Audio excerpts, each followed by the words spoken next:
But joke or not, I wasn't going to put up with the crazy shit anymore.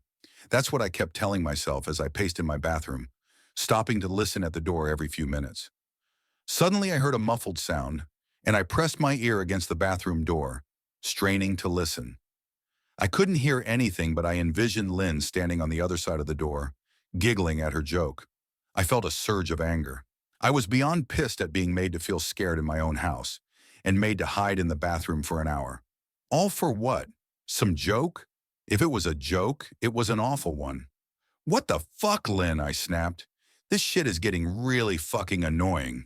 I waited for her to apologize or to call me a jerk, but instead I heard a faint moan, so quiet I wondered if I heard it at all, and then complete silence. Lynn, I called out, not able to even hide the shakiness in my voice. I got no response, just my own heavy breathing. I swear to God, just fucking stop it, I yelled, pounding my fist on the door. I waited for her to cuss me out, something I would expect from me talking to her like that. I never screamed at her before, but there was nothing, just the occasional drip from the shower head. I won't deny that I was scared, too afraid to open the damn door and face my own wife. I waited another 30 minutes or so, which feels like a fucking lifetime when you're scared.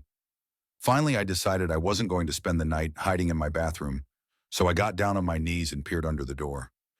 I almost expected to see her face peeking back at me, but thankfully I didn't. I could see straight down the hallway to the top of the stairs, but no Lynn. I didn't know if I should be happy about that or not. I looked for a few minutes, waiting to see her head pop up over the top step, but it never came. I stood up, my hand hovering over the door, and mentally prepared myself to open it. I slowly turned the lock with shaky fingers and was about to yank it open when I heard a sound that still makes me feel nauseous when I think about it. A moan, louder than before, but this time I was able to tell just where it was coming from. I turned my head to the closet door, as if in slow motion, and locked eyes with my wife, who was peeking out at me from the slight gap. Her eyes were still wide as ever, and her mouth was hanging open in the most grotesque gaping smile I'd ever seen.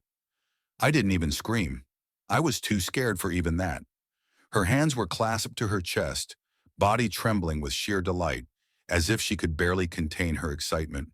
A short, raspy moan bubbled up from her throat, deep and raw, sending a shiver through my entire body.